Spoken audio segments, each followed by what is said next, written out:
Ayan mga buddy, dito tayo ngayon sa garahe namin dito sa Malabon.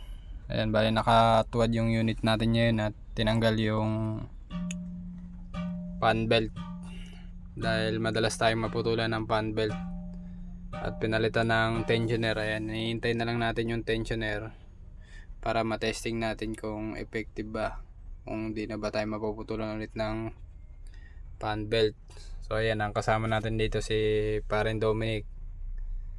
Ayan, medyo malaki yung sa kanya, kingpin kasi yung kanya pagka hindi ito nagawa, baka umuwi muna tayo ng Antipolo. Ayan, medyo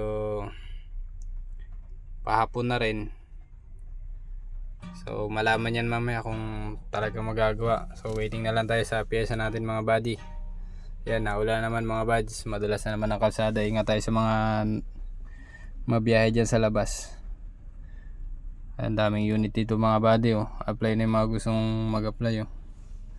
Dami pang bakante rito. Ayan, shout out mga buddy.